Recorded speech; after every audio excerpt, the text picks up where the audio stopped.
most of that sector is taken up with military equipment. So I think the military industries now represent a significant chunk, if you will, of our gross national product, and of course, or GDP, however you want to do it. And I think that's something that both Blinken and President Biden pointed out in their speeches. So that's the first thing. Second part is that the more you spend to sustain unneeded presence around the world, the more likely you are to attract attention, and the wrong kind of attention. And we're seeing that right now in Syria and Iraq. There are no missions for those soldiers on the ground over there. So what are we doing there? Well, we're magnets for attack. And one wonders whether or not this is supposed to draw us into something larger that we would otherwise want to avoid, because there's just no real mission for them on the ground. Is this some sort of a reverse false flag? I mean, put people somewhere where you know they're going to be attacked, and then claim that because they were attacked, we have the right to start a war with the people we think finance the attackers? Well, in the summer of 1940, when the Pacific Fleet completed its exercises, which normally consisted of fighting a mock war with the fleet, with an enemy that resembled the Imperial Japanese Navy, the decision was made by Franklin Roosevelt to keep the fleet in Pearl Harbor. Historically, the fleet would come back to Pearl and then move from Pearl to their permanent berths, if you will, from Puget Sound all the way down to San Diego. And that's what the admirals wanted to do. And he said, no, we're going to leave the fleet there. And the answer that came back from the CNO at the time was, well, they're a sitting target. They could become targets for the Japanese. And the reason for that was that at the same time that FDR wanted the fleet to remain in place, he also announced his embargo on oil and so forth. And so the fleet commander in Hawaii was apoplectic. He said, this is wrong. You can read all of this. This is all available. And he said, we've got to get the fleet back home. Well, we know the rest of the story. And FDR's argument was the fleet's presence will deter anybody from attacking us. Of course, the opposite was the case. It was an invitation. And I think you have the same thing going on today in Iraq and Syria.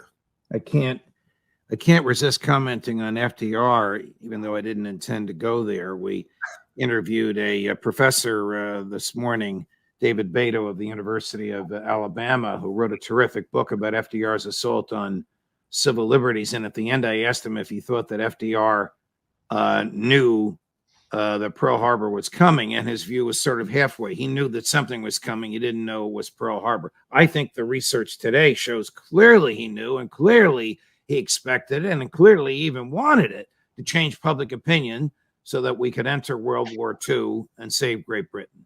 Yeah, I think there's a mountain of evidence to support it.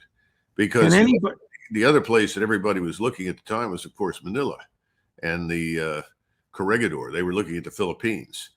And for years, everybody publicly had said, oh, yes, we can defend the Philippines. But privately, everyone, including MacArthur, made it abundantly clear, so did George Marshall, we cannot defend the place. We need to get the forces out of there. Let's make it neutral. Let's do whatever we can. But we're overreaching. We can't defend it against the Japanese. We know the rest of that story. FDR was amenable to some extent if they could make the place neutral. But when it could not be made neutral in the eyes of the Japanese, he poured resources into the place to defend it. A disaster. So the Second World War for the United States opens with strategic decisions in the Pacific that were absolutely catastrophic. And made against the advice of nearly every senior military person in the region. Yes. Can anybody today name or state the reason for the 800 to 900 foreign military bases that the Department of Defense mans? Oh, yes, there are justifications. A lot of them are classified. No surprise. Yeah, you have to keep in mind that large numbers of these bases are intelligence-oriented in terms of collection and surveillance. So you might want to set some of those aside because they do provide critical insights into what's happening around the world. They also provide us with support for global communications, and that's also important for our forces. But then you have large numbers of forces overseas. I don't know what it is right now. It used to be over 300,000. It may be at that point now, given all the forces we've stationed in Europe and the additional forces we've been sending over to the Middle East and the Indian Ocean, the Red Sea, and the Mediterranean. But, scaling these back is something that I think is desperately needed because we live in the 21st century. This is not the 19th. By placing someone that far forward in close proximity to a potential adversary consigns them to certain destruction. That's the problem now. What was bad in 1940 in the Philippines and Pearl Harbor is now absolutely far, far worse. So putting them out there to begin with, in most cases, is a mistake. And all you have to do is look at the Mediterranean and the Indian Ocean. We just withdrew the carrier battle group forward for many reasons. They say, well, it was scheduled to go. That may well be the case. But the logistical problem of supporting those forces at sea for months at a time is enormous. And we really weren't prepared for it in the Eastern Mediterranean. And the same is true down in the Indian Ocean. You look at a place like Bahrain, and if you were to lose the facilities there, that would put the fleet out of business probably in that, not just in the Persian Gulf, but in the Indian Ocean as well. There just aren't that many ports that we can fall back on where we can execute the repairs and the resupply. Again, this is part of the change in warfare that we haven't come to terms with, and I hope we don't have to learn it the hard way. So, other than a corrupt reason, like wanting to feed the military-industrial complex, why are we in Syria? Why are we in Iraq? Why are we in Africa, of all places? Last place in the world they want to see American troops in the streets. Well, these are the questions that President Trump asked. And I answered, we don't need to be there. And I explained how long we had been in these places, anywhere from 30, 40, 50 to 70 years, including Korea and Okinawa. And, there was no good answer. I think a lot of it is inertia and complacency. Well, we've been there this long. Well, what difference does it make? We've been there for X number of years, and it becomes part of the bureaucratic structure in the services. It becomes a mission factory. Now we have something for everybody to do. We can expand the command structure. And all of a sudden you walk up and say, well, I want you to vacate 400 of these bases overseas. And here's the list I want you to get out of. And everyone is apoplectic. The same thing is true in Europe at a place like Germany. What are we doing there? Anybody who tells you that we're there to deter the Russians should immediately be dismissed and sent home. That's nonsense. There's nothing to stop the Russians if they want to do whatever they want to do. We found that out in Ukraine. And we're not interested in going to war with Russia. So again, what are we doing with forces there? Are we encouraging belligerence on the part of our allies, Lithuania, Latvia, Estonia, Poland? Sometimes it looks that way. That's what we've done in Ukraine, and we've gotten 500,000 people killed over there. This is insane. But it's complacency, it's neglect, it's ego. Everything is mortgaged to vanity. That was the problem with the British Empire in 1946, 47. And suddenly the Brits were told, well, we're broke. Our debt to GDP ratio is 240%. We can't maintain ourselves in India anymore. People still said, well, we've always been in India. What are you talking about? This is our country. And it wasn't their country. It was someone else's country. That's why they had to get the hell out. So, we're in the same kind of boat right now. So, if Donald Trump is reelected president and asks you if we should stay in NATO, if we should insist over and over and over and over again that the chief military person in NATO should be an American general or admiral, how would you answer those two questions? Well, assuming that NATO holds together between now and the election, and I don't think it's a stretch to suggest that it may not. The NATO and the EU, to a large extent, have been crumbling in various ways for years now. I think NATO in particular, assuming it does survive into 2025, I would tell him that these are the terms for our continued membership in this alliance. Number one, you're going to have to pick a 4-star from the European countries to become the supreme commander of Allied Powers Europe. Number two, we're withdrawing our forces. You're going to have to be your own first responder. Now, we can come in and support you if you get entangled in something, depending upon what you do, because the danger, of course, whenever a large power like the United States commits itself to a very small power, the small power then is in charge of your military capability. That's what happened to the Tsar of Russia in 1914. He went to the aid of Serbia. It destroyed his country and he lost a war. We don't want to go down that path. So we have to be discerning about what we will or won't do. But the first step is to say, we want to support you and assist you in whatever way we can, but we're not staying in Europe. We're going to go home and we've got other fish to fry here. And you're going to have to pick somebody who's a European four-star. Now, once you say that, I doubt very seriously that the Europeans will want us to stay, to be honest. Well, that would be a good thing if the departure were amicable and if they assumed a moral, legal, political responsibility for their own military defense. Do they still share, the Europeans, Colonel, the fear of Russia that Joe Biden has tried to instill in Americans with his condemnations of Vladimir Putin?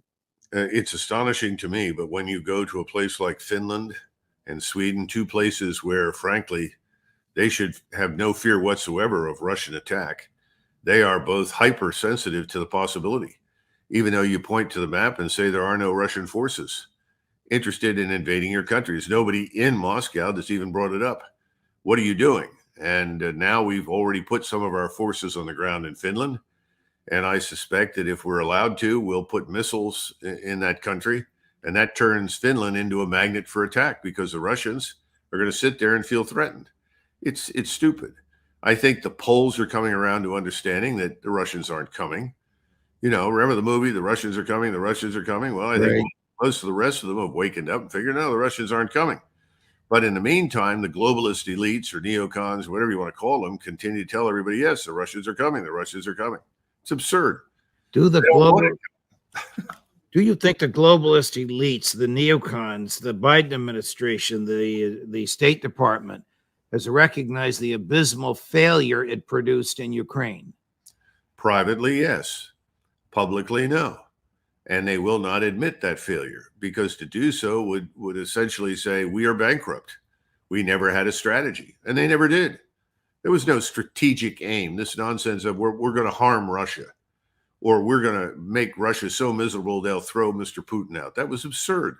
Those were just emotional outbursts. Those were not tangible, concrete objectives. Nobody said we're going to hold the line against the Russian juggernaut, which is hurtling forward. It didn't hurtle forward. It moved into the areas where the Russian-speaking population lives. It's set up defenses. And the Ukrainians obliged them by hurling their forces at them, basically on our advice. We were the ones that told them how to fight. If I were a Ukrainian soldier, I'd shoot the first U.S. or NATO officer I came in touch with. Thanks for your advice. Now get the hell out of here. But, I think they're not going to admit to doing anything wrong. That just doesn't happen in Washington. But do they know it privately? Absolutely. And the world knows that this is evidence for our weakness. Our equipment, our technology, our advice, even our assistance on the ground and in the air, it's all failed against the Russians. The only thing we've done is boost Russia's prestige, power, and influence in the world. The exact opposite of what we said we wanted to achieve.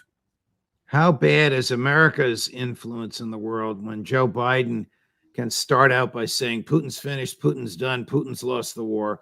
We're going to help you for as long as it takes. We're going to help you for as long as we can. Oh, if Putin takes Ukraine, he'll likely attack NATO, and then there'll be a land war with American troops on the ground. Who would believe that?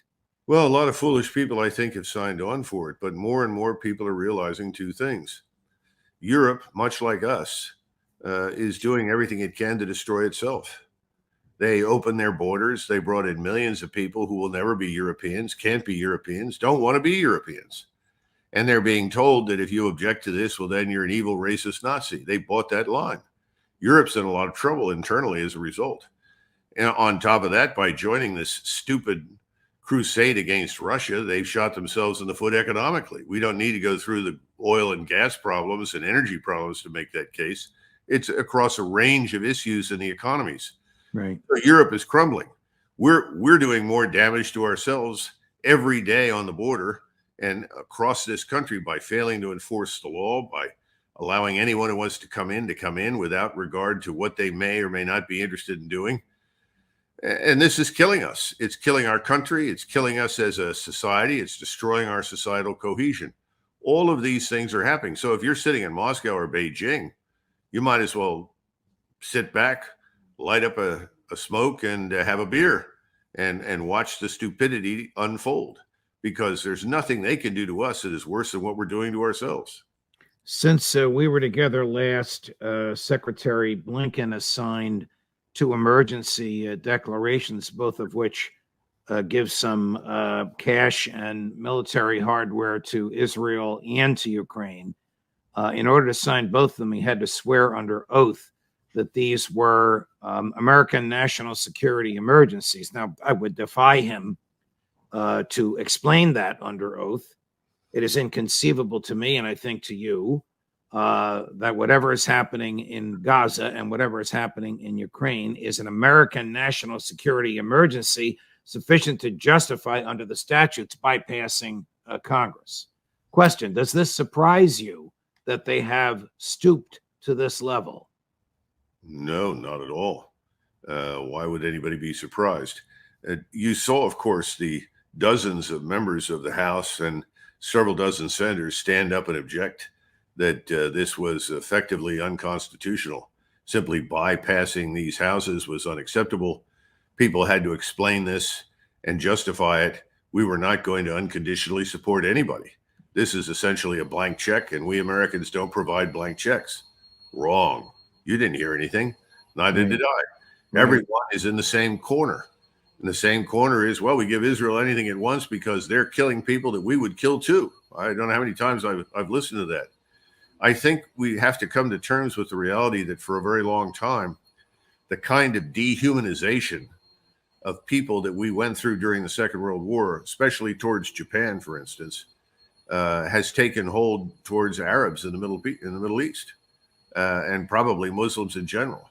Remember, you're dealing with a population that is not highly educated. It doesn't have much experience beyond our own borders. It's predisposed, amazingly enough at this point, to believe whatever its government tells it. I don't know how many times people say, I can't agree with you. Nobody else says what you do. And I keep saying, well, just because nobody else is saying exactly what I am doesn't make me wrong. Right. Can you consider that as a possibility? Oh, I'm not sure. I mean, this is what we're up against. And if you can dehumanize the Arabs, which is what we've been doing, then you can sign on for Mr. Netanyahu's program. Now, I don't think it'll work. And I've told my friends in Israel, I see nothing good resulting from this for Israel or for us. But the American people don't realize how isolated we are in the world. And you've listened to Jeffrey Sachs, and you've listened to virtually all of us at one point or another, Alistair Crooks another, explain to the extent to which we are isolated. And we're taking a position, it doesn't matter. Who are these minor players in the world? Well, the rest of the world is not a minor player. We don't live in 1960 or 1970. This is a very different world now. And what you used to call minor players are now major powers. And they don't have to use dollars. They can de-dollarize. They can circumvent our financial system. They don't have to do business with us. They can live on their own. You know, and this is very dangerous for Israel because Israel does not live where we do in the Western Hemisphere. We can sustain ourselves. We're not going to thrive, but we can sustain ourselves. They cannot. Colonel, isn't it also dangerous for us? Aren't we isolated? Aren't we in a quagmire with Israel? Well, I think we are. I mean, certainly, I'm sure I've not seen any of the plans. And I have very high respect for the Israeli senior military leaders. But I think they fell victim to the same emotionalism that carried away the whole state back on 7 October. Everyone was so horrified. Their initial instincts were hammer everything in sight, and we'll show these animals. They'll never be able to do this again. They won't be able to do anything for 30 years. After the 1967 war, Ariel Sharon said something very similar. The defeat we've inflicted on the Syrians, the Jordanians, the Egyptians is so profound and so complete. We may not see a war again for decades. And you know the rest of the story. Right. 6 years later, you got the 73 war. Well, I would say you have a similar mentality now, only it hasn't worked nearly as well. The whole thing tactically, I think, has been abysmal. I don't know the exact numbers, but I'm being told by people in the region that the Israelis have sustained more casualties in the last 90 days than they did during the 73 war. I get similar reports from many different sources. And of course, you have Haaretz and journalists there who are saying similar things. And then, of course, Israel is in deep trouble right now economically. It's a small country, and you've got most of the manpower that would otherwise be working tied up in the reserves. So you have to pull some people out, especially skilled workers in the tech sector, send them back to work, give the ones you've got a rest before you go back in again and continue this war, because this war is not ending. This temporary withdrawal is just that. It's temporary. It's not going to end there. But they've got a problem. It's up north with Hezbollah, and there's a potential that that can blow up and ultimately widen the war. And they seem to be doing everything they can with their strikes and their assassination program to essentially invite that disaster. And if that happens, then the Israelis are in a lot of trouble. We will be drawn in to bail them out. That is inevitable. There will be no debate on the Hill. We will simply commit forces as soon as we can to help them. And then we are bogged down in a war for which we are not really prepared. It will also be a war that doesn't, in any respect, affect American national security interests whatsoever. Hasn't Israel already lost the PR war internationally? Doesn't the United States stand alone with Israel? Yeah, I'd say for all intents and purposes, but as long as they have us in their corner, I think their attitude is it doesn't matter. You know, Israel is now officially transforming into Fortress Israel. And that's unavoidable given the policy path that they're on. Can they sustain that? How many months can they go through this? How long can they fight? Well, how much money can we ship there? I mean, one of the reasons the Republicans don't want to send any more money to Ukraine is that they recognize that's a lost cause. Nothing can be salvaged from it. So let's just walk away. So they want to turn that money that would otherwise go to Israel or otherwise go to Ukraine, which is now 60 billion. They're going to need that to sustain Israel, to sustain its economy, keep its forces flush with ammunition, you know, build up their capability and at the same time prepare ourselves for a fight that is going to go regional. And this is unlike the Eastern European crisis with Russia. Russia's aims were always very limited. Russia had no interest in attacking NATO, still doesn't. Russia doesn't even want to manage or control or govern Ukrainians. They just want whatever remains of Ukraine to be neutral. And whether or not people in the East, or excuse me, in the West, the Poles or the Hungarians and Romanians want a piece of Ukraine that is rightfully theirs based on history, that doesn't matter to them. They just want to make sure whatever remains is neutral. That's not the case now. When you go to the region, and I've been sitting with a lot of people that have just returned from extensive visits to all the major capitals and have talked to many of the elites, and they all say the same thing. First, Sykes-Picot is over. That's the first thing out of everybody's mouth. What is that? Well, Sykes-Picot was the agreement signed in 1918 that ultimately divided up the Middle East into the states that you see today. Right. The Balfour. And the Balfour piece was part of that larger puzzle that created the foundations for the state of Israel. So we're not talking about we're not going to tolerate this and we're going to strike back. No, people are saying that's over. Now, having said that, they also talk about a post-American Middle East and a post-Israeli Middle East. In other words, they're saying, you know, we think it's now time to consider the possibility that the Americans are out permanently and Israel no longer exists. Now, that's something that, you know, the elites are saying. And the elites are restrained. The elites don't want a war. What they want to do is they want to patiently sit by and watch Israel exhaust itself against all of these low-intensity opponents, if you will, and then at some, you know, appropriate time move in. Well, that's going to be tough to do because the populations in the region want war. Jordan is on the edge of collapse, Judge. It is all that Abdullah can do, the king, to hold that place together. They know what's happening on the West Bank. They know what's happening in Gaza. There are millions of Palestinians in Jordan. They want to arm up, cross the river, and fight. You have a similar attitude growing in Egypt. Now the Israelis have just demanded the Philadelphia corridor. This is the stretch of terrain between Gaza and Egypt. They say the Egyptians are not controlling it enough, and that's probably true. The things are slipping through, people, supplies, and so forth. So they say, we're going to go in there and take it. If they do that, they will be at war with Egypt. Now, Sisi doesn't want war because he's trying to renegotiate his debt, and he's trying to keep a nation of 109 million people afloat. But if they take the Philadelphia corridor, there will be war. So he'll end up, so we're talking about Israel with the front with Egypt, which has been stable for 50 years, now becomes entirely hostile. Jordan collapses into chaos, and that becomes another front. We haven't even begun to discuss what happens with Hezbollah and ultimately Iran, since we seem to be working overtime to find ways to provoke Iran into war. And then finally, you have Mr. Erdogan. And the people that I talked to who just came back from Turkey and said the hatred in Turkey for the United States and Israel is so thick, you can cut it with a knife. Everywhere you go, people want nothing to do with you if they think you are an American. And the people I was talking to were all fluent in Arabic and had origins outside the United States with one exception. So the bottom line is the situation in the region is explosive. And what has happened in Gaza is not going to go away. This has left a permanent mark on the people of the region. After all, they were told that they too are animals that deserve the worst, that they too deserve to be exterminated.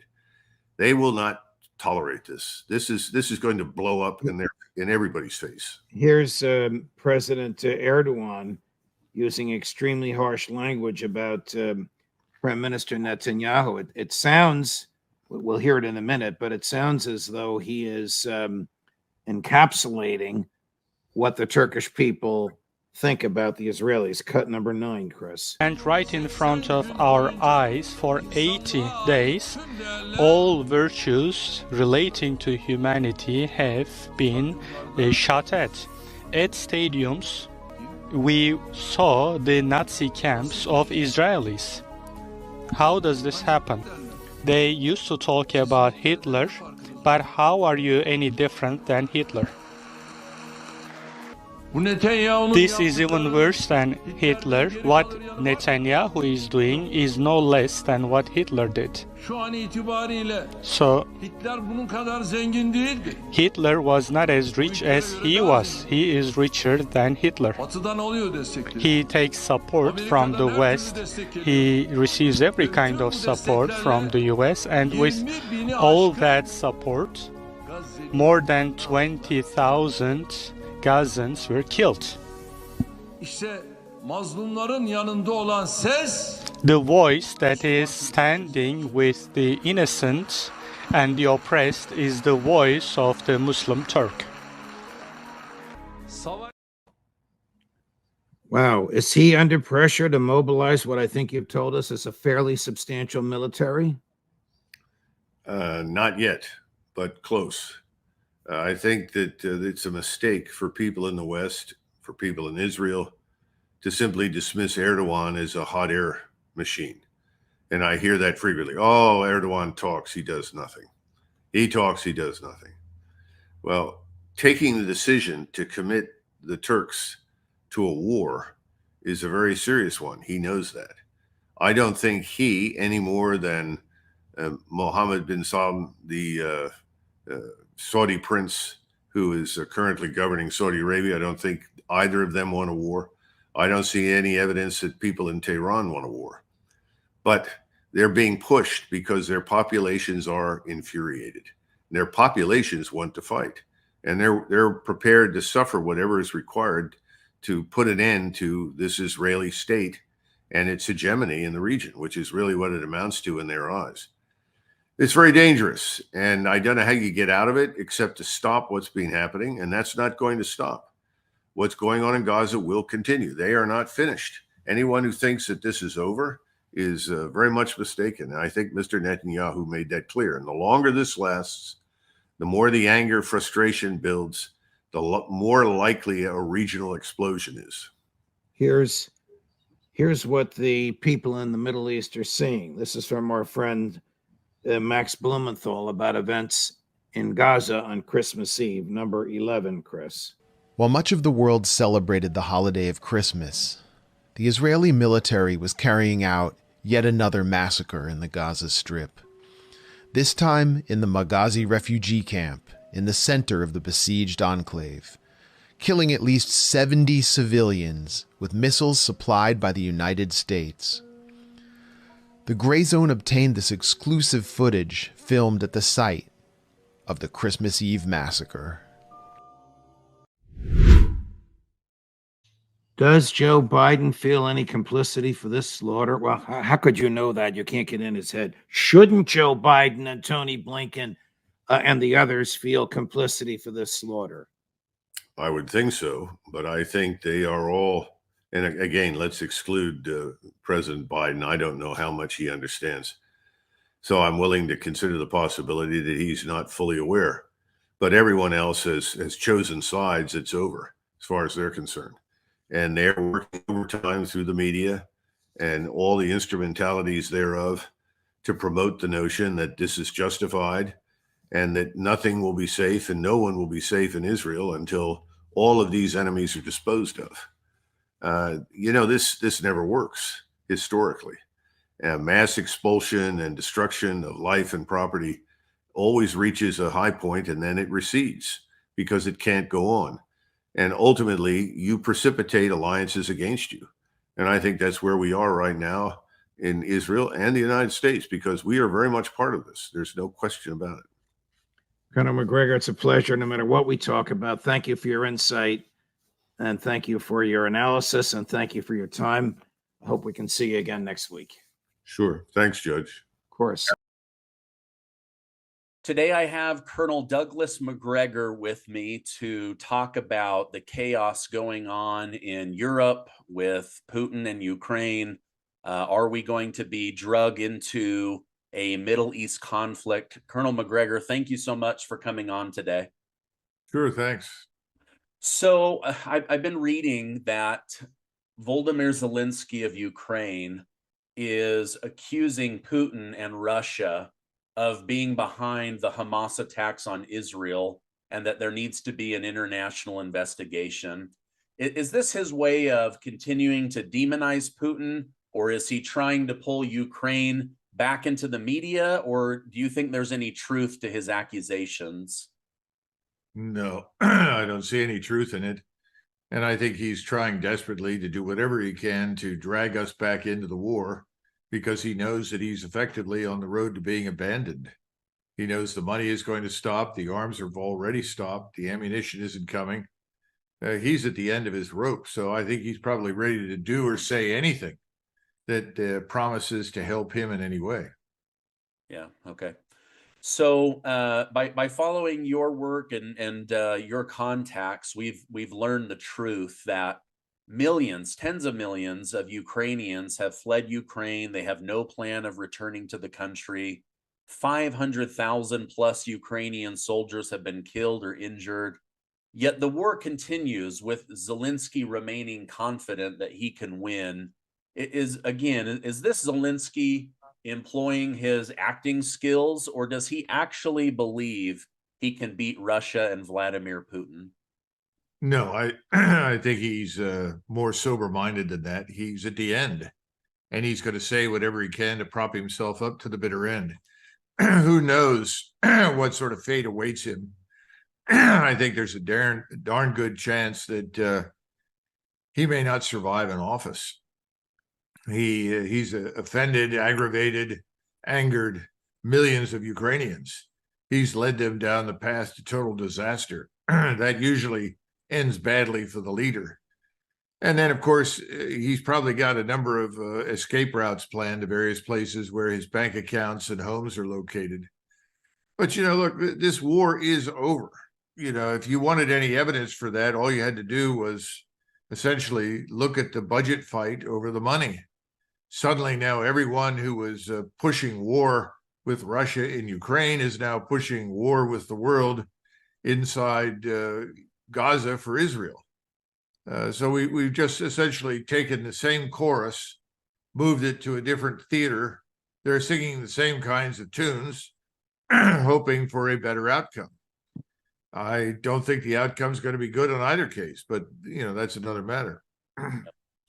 Do you think, or what would you guess NATO leaders are telling Zelensky behind the scenes? Do you think that they're saying, "Hey, listen, we've supported you, we've given you more than enough. It didn't work out, and it's now time to get to the peace talk tables"? Or do you think that they are still quietly behind the scenes, pumping him up with confidence that he can win this thing? I think he's probably being told privately that it's over and that he should probably step down graciously, which I don't think he can do, as I mentioned earlier, in favor of someone else stepping forward that the West can present as a credible representative of the remaining Ukrainian state, whatever that is, to sit down and negotiate some sort of end to the conflict with the Russians. I think any thoughts of turning Ukraine into the contemporary equivalent of Napoleon's Spanish ulcer for Russia are over. I don't think anybody thinks that that's possible. I also don't see much evidence that anybody in Europe wants that to happen. So, we'll just have to watch. Now, I do see evidence that you still have some fighting. The Ukrainians are sort of clinging with their fingernails to the edge of the cliff. And the Russians are now pressing ahead. Anybody who thinks that the Russians are sitting still is wrong. This Avdiivka fight, which is sort of Bakhmut on steroids, I think is about over. After that, I'm not sure there's much left.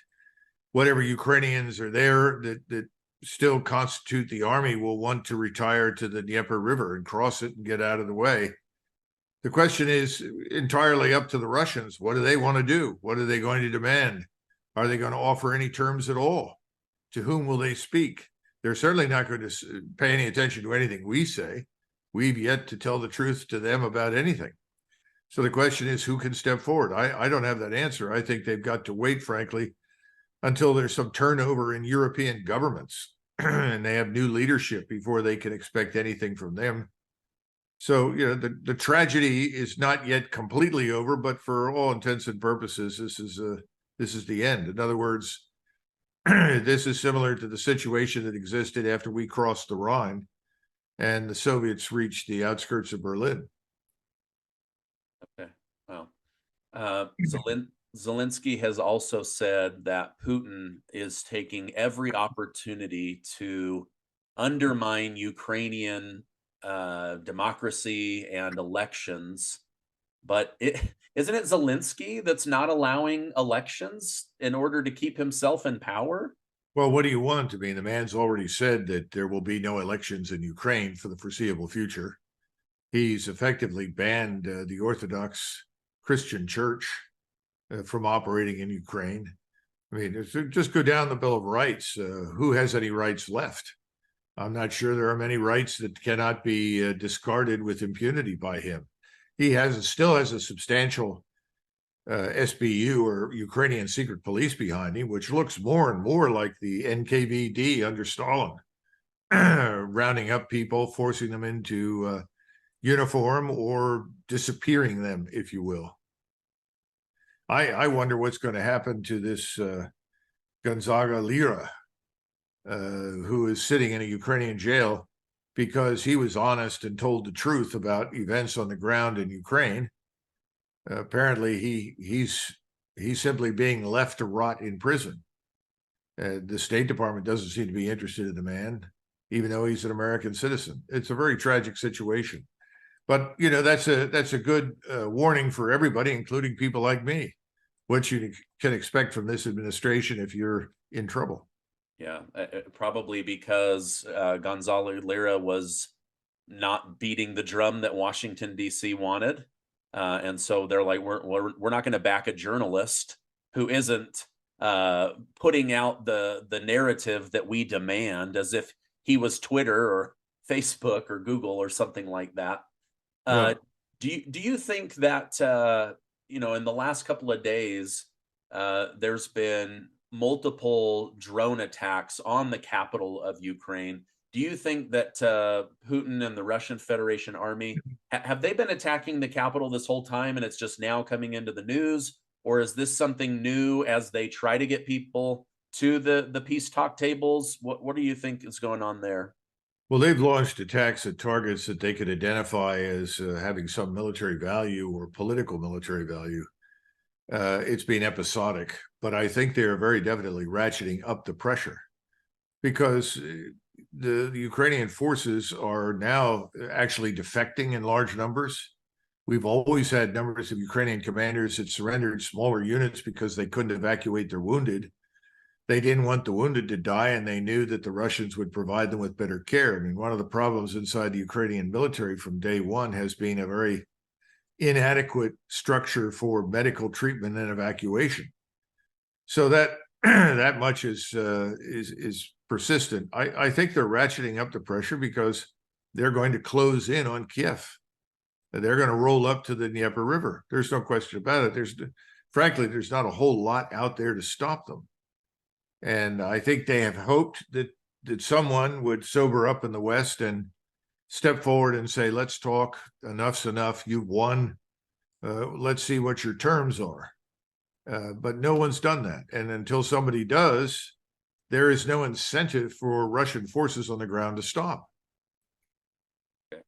But from everything you've seen, is this, NATO's been telling us, oh, you watch, they'll go for the capital next, then they'll roll into Poland and Eastern Europe, or is this just the natural consequence of war that, hey, in order to get someone to surrender, you go for the flag, you go for the capital? Again, I think that is probably on everybody's mind right now in Moscow. But having said that, we've got to keep a certain number of things clear in our minds. First of all, when the Russians initially intervened, everyone said, oh, look at this pitiful force. It's too small for the mission. There aren't enough Russian troops. They don't know what they're doing. Well, they were half right. Putin had never intended to invade and strike all the way to the Dnieper River. I was one of those who was surprised because I thought that the Russians would behave as historically they've done when it became clear they had no alternative. They would drive hell-bent for election deep into Ukrainian territory to try and rapidly encircle and destroy what was there. That didn't happen because I don't think Putin accurately calculated the response he was going to get from the West.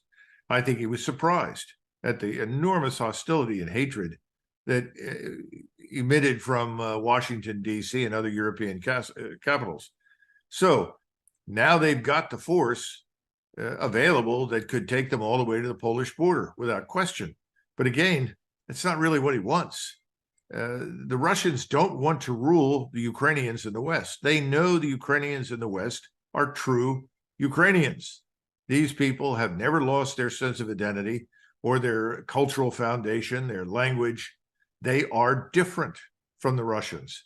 The Russians don't want to be burdened with that. Everybody thinks, well, they want to restore the Warsaw Pact. Why? The Warsaw Pact was no great benefit by the time the thing fell apart to the Russians.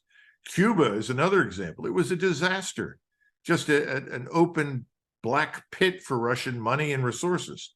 So he doesn't want to do that. Everything is a function of, well, who's going to step forward and who's going to take ownership, who's going to admit the war is over. That hasn't sorted itself out in the West yet. So between now and Christmas, I would suspect that he'll simply press to the Dnieper River. And that's a natural dividing line. That line will be seized. Then the next question is, who's going to negotiate an end to it? And if nobody comes forward and nobody's left, well, then you can cross the river and go into Kiev and decide what you want there for a government. The Russians will not accept a rump Ukraine as a member of NATO. Off the table. It's impossible. The Russians will not accept a government in Kiev that is incurably hostile to Russia. Why would they? In other words, no more platforms for attack against Russia. What they wanted was an Austrianized Ukraine, some sort of state that would be friendly with, but not necessarily hostile to Russia. In other words, it would not be part of a hostile alliance. I think they're going to get it, but we're not there yet. We'll just have to wait and see what develops in Europe. In Washington, nothing will happen. I don't know if people realize it, but just take one look at Washington, D.C. It's paralyzed. It's paralyzed with a mix of arrogance, ignorance, and stupidity, in my judgment. They have failed consistently in every single important category of foreign and defense policy. The defense establishment is in ruins. We can't recruit for an army that can fight.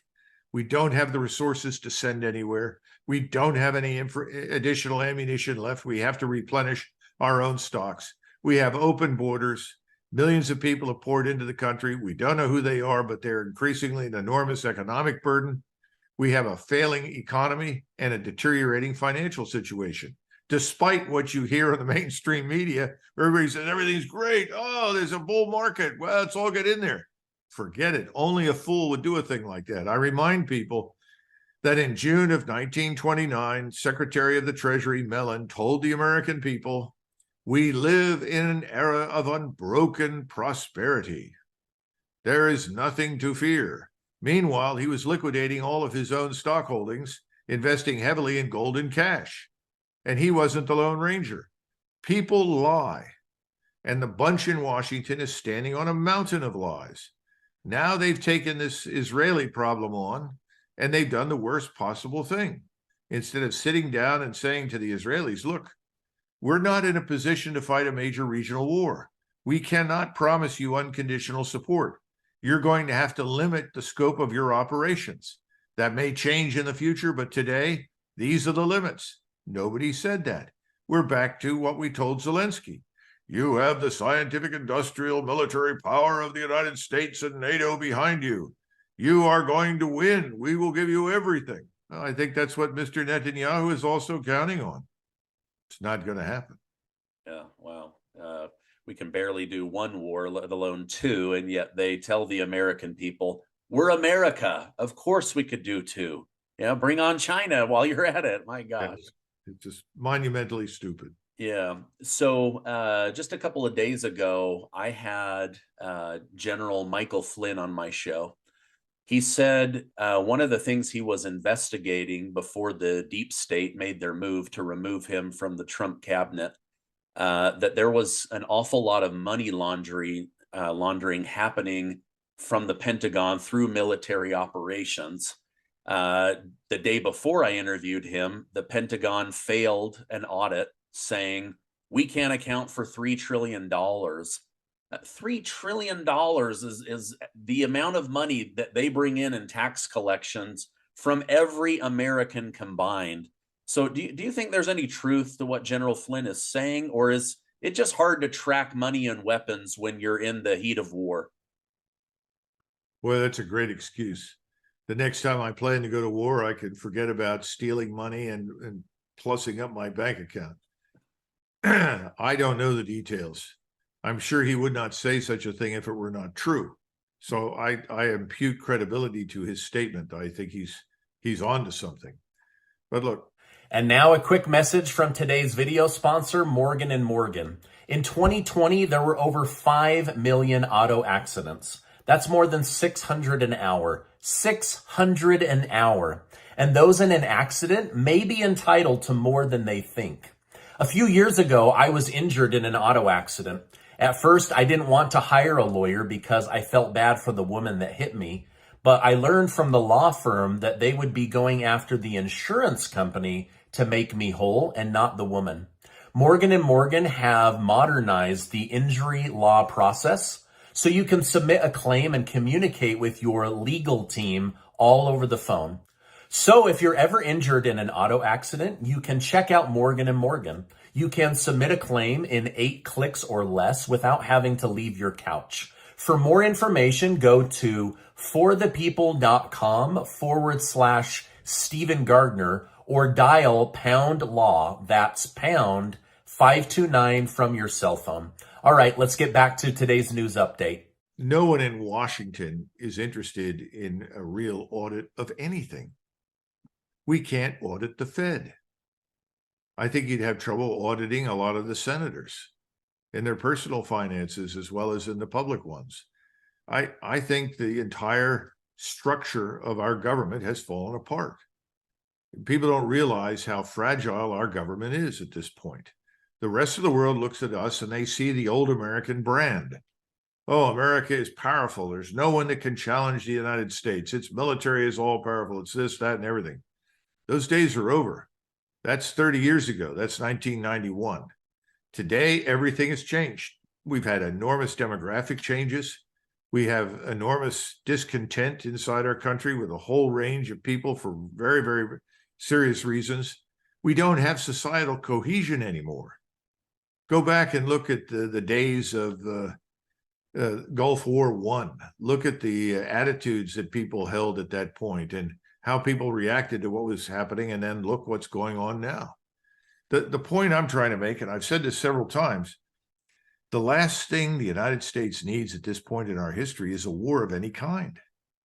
We have too much to do here at home. We're already spending $1 trillion plus every year now to service our enormous sovereign debt. You know, normally your creditors, and we have creditors, will come to you and say, look, it's obvious your head's underwater. You've got to cut spending. If you cut spending, we'll restructure your debt to enable you to pay it. That's what you do. That's what Franklin Roosevelt did in 32 and 34. He didn't call it a default. They called it restructuring the debt. Can we do that now? It's probably too late. Who holds most of the debt, internally and externally? Well, that's another lengthy explanation, but let's be frank. The Saudis, the Chinese, the Japanese, the British, other Europeans, they hold most of the debt. Do they ever really expect to be paid back? I think they've reached a point now where they see no evidence that we will ever cut spending. So where are we headed? Steve, we're headed over the cliff. In fact, some people say we've already gone over, and it's only a matter of time until we hit the bottom. When you hit the bottom, that's when everything will change. But until then, people are going to keep doing what they've always done because they've gotten away with it. So I think General Flynn is right. And I think it's the tip of the proverbial iceberg. Yeah. Wow. Oh, some of this stuff gives me nightmares to read about. Well, the bad news is that most Americans are still not paying a great deal of attention. Most Americans think things can be handled, or, you know, the government will fix it. I mean, my generation is in receipt of, you know, their retirement checks, pension funds, whatever savings they have. They're all settling in for a comfortable retirement. And I've tried to tell them what happens if the checks stop. What do people do when the food stamps stop? Oh, well, that will never happen. Gee, have we ever heard that before? That will never happen. I mean, Billy Mitchell predicted that the Japanese were the most likely candidate to bomb Pearl Harbor. He made that prediction originally in 1922. It was repeated subsequently. And people at times said, oh, well, that's ridiculous. Why would they ever do that? Well, we're in the same position now. We've grossly underestimated everything, and we're underestimating the Middle East. And this is the real danger that we confront there. It's similar to what we did in Eastern Europe with the Russians. We underestimated the Russians. We decided they were weak and that we were far stronger than we are. We said their society would fragment. Ours is the one in trouble, not theirs. We said their economy would falter, but it's our economy that's in trouble, not theirs. I mean, we just go down the list. So I think we're doing something similar now in the Middle East, and I think it comes at great cost to Israel. Yeah. But before we jump in there, I want to ask you something. This may be a little silly, but it's a big story in the news today. There's a retired colonel. I don't know if you know him or not. His name is Colonel Carl Nell. He came out today and said that the United States government, the CIA, and secret UFO programs need to come clean by 2030 and share their secret knowledge with each other in order to give the United States an advantage over the rest of the world before it's too late. Any idea who this guy is? Why is a retired colonel coming out and making it sound as if these different entities are all hiding UFO technology that would benefit the United States? I really don't know. You don't know him? No, I Okay. I assume he's an Air Force officer, but he could be an Army officer. I have no knowledge whatsoever of him. And by the way, you know, the entire discussion of aliens is very obtuse. I mean, I've seen plenty of evidence to suggest it's quite real. I've seen plenty of evidence to suggest it's absolutely nonsense. I am not in a position to judge any of it. So I don't know, but I've learned that a lot of things are probably true that we don't know. And so at some point the truth will come out. Look, we're still arguing over the Kennedy assassination. Yeah. I think there's a lot that we don't know. And I think once this government implodes, and I think it will, I think it's headed to rock bottom, we may discover some things. We may find out some things. But until it does, everything that you just mentioned is pure speculation. Yeah. Okay. It was on the front page of the Daily Mail. You're a colonel. He's a colonel. I thought I would just throw it out there. Okay. So we're not all electronically linked, you know. Yeah. Okay. Couple of questions, and then I know you have to get off. Since the October attack on Israel, the U.S. military has had an increase in attacks in Iraq and Syria. Do you think, as the Israel-Gaza situation continues, that the United States military bases and units will become increasingly under threat around the world? Well, I don't know about around the world, but very definitely inside the Islamic world. When I was in the building and before I went into the building and I first interviewed with the president for another position, I warned about the situation in Turkey. I felt strongly that we should get our forces out of there. If you go back to 2003, you will remember that the Turks denied us access to moving our forces through Turkey into Iraq. And everyone was shocked. But nobody knows the truth or the historical record. When we first went in to Iraq, the Turks were apoplectic. They were apoplectic because the Turks, of course, regard the Iranians as a rival. They saw Saddam Hussein, for a whole range of reasons, as essentially a bulwark against Iran. They didn't want us to go in there and destabilize the country. And they knew, because Iraq is another artificial construct. It's not a real country in the sense that we think of ourselves in Europe as nations. You could argue that we in the West, in the United States, are an artificial construct in many ways. We weren't always that way, but increasingly it looks that way. But that's not true in the Middle East. Iraq was drawn up along with Jordan and a number of other countries at the Versailles Peace Conference. So they said, look, he may not be perfect, but the country is stable. We can do business with it. We can live with it. And he's focused primarily or disproportionately on Iran. We ignored it. We went back in 2003 and did more damage. We created the Kurdish monster in many respects that now threatens or has been threatening Turkey for some time, despite Mr. Erdogan's best efforts to try and tame that. So the Turks look at us and say, you're nothing but trouble. You've caused us unending heartache. Same thing is true in most of the Arab countries. But I think we need to understand that, and Americans, they don't. You know, we're back to this. So the Americans wear the white hats, we're the good guys. We come in, peace, love, and harmony burst out from every direction. No, it's not the case. So we need to get those troops out. Donald Trump wanted to get them out when I was there in November and December and early January. He wanted them out of Iraq. He wanted them out of Syria. And he was obstructed. He was obstructed by his own party on the Hill. He was obstructed by numerous lobbies because the argument was, well, we have to stay there because of the Iranian threat. Well, the Iranian threat was already in Iraq. The Iranians have been running the show there almost from November of 2003 until the present. We could never have had any modicum of stability in that country if the Iranians hadn't intervened with the Shiites in the south so that we could deal with the Sunnis in the middle by either buying them off with cash or killing them. So the whole thing has been a facade of stability that was never there. We need to get out. Syria is another one. And our positions in these countries are, by any stretch of the imagination, illegal. The Iraqi parliament voted us out back in 2020, said, get out, leave our country. So much for our respect for democracy. We said, oh, sorry, can't do that. We're staying. Syria is another case. We are there illegally. There's nothing there that justifies our presence or control of this tiny oil spot that's up in the northeast of the country.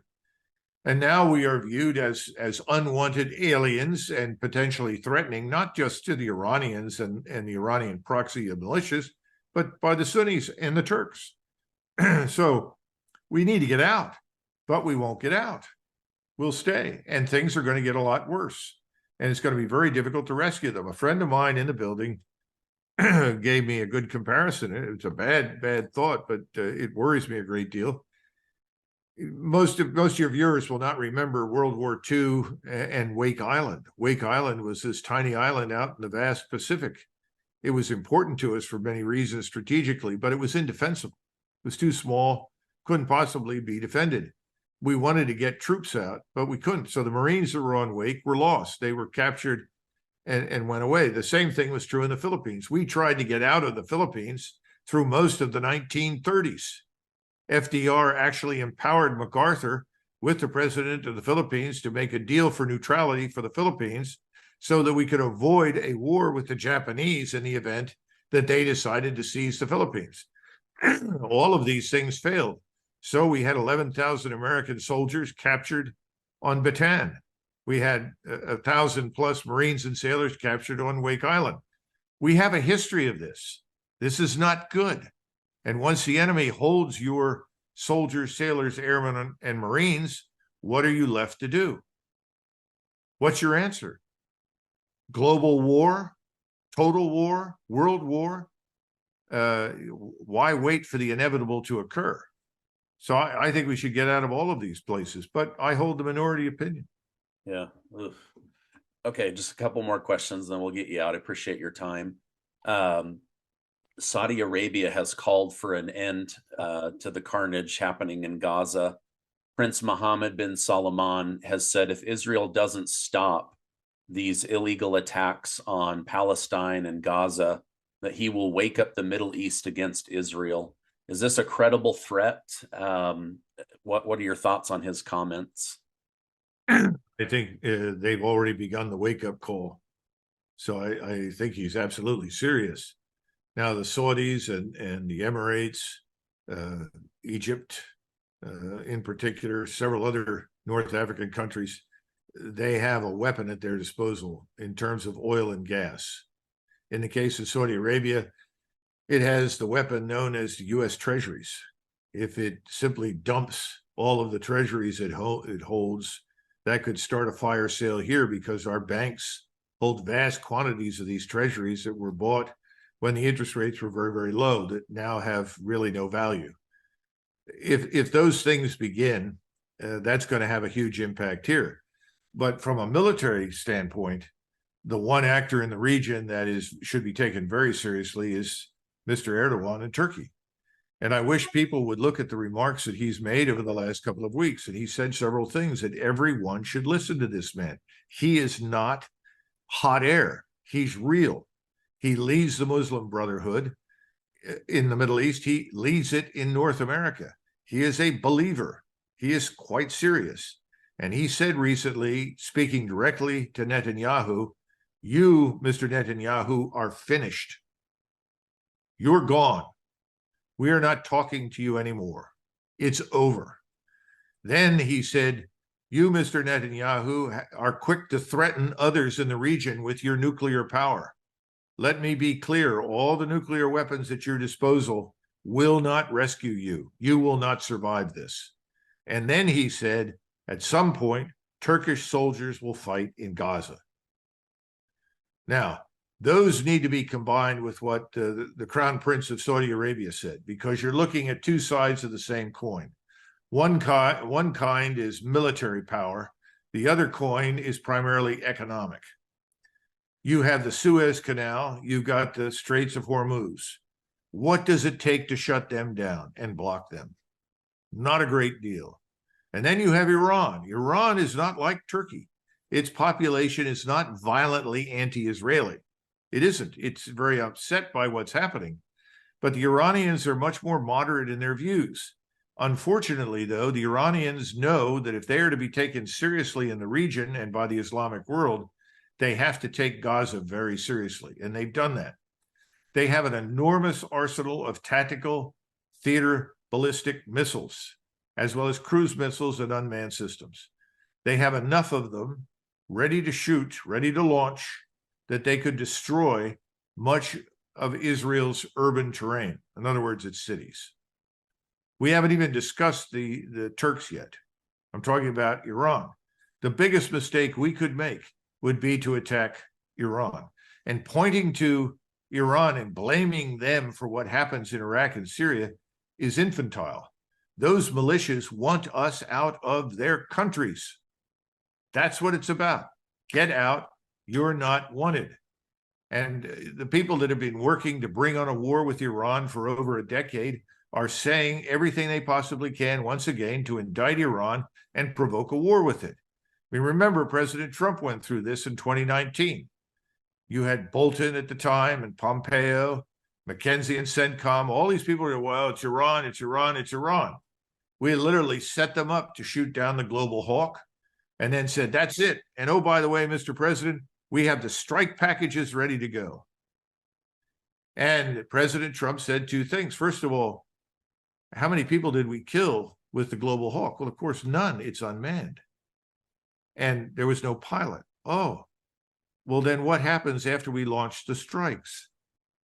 What a great question. What happens if we land troops in South Vietnam? Well, we'll see what happens. We're going in. We're going to march in. We're going to do these things because it's the right thing to do. This is the problem. This is the threat to the United States. The existential threat to our country and our society is no afterthought, impulse, emotion, passion. There is no strategic reason for direct combat between ourselves and Iran. Neither is there any reason for that between ourselves and Russia or between ourselves and China. We are in other people's countries, in other people's neighborhoods, trying to dictate outcomes. That's over. We are not the great superpower of 91, and they have all recovered and become infinitely more powerful economically, militarily over the last 30 years. We need to understand that however much we want to be, we are no longer the center of the universe. We are not the sole sun in this galaxy. We don't seem to want to come to terms with that, Stephen. Yeah. And that's our great problem right now. Yeah. Oof. I know you got to go. This has been very insightful. I appreciate you coming on. You are valuable. We thank you for your service and your continued service of coming on shows like mine so that the rest of us can understand what's going on. Thank you very much. And I hope you have a great rest of your day. And happy Thanksgiving to you and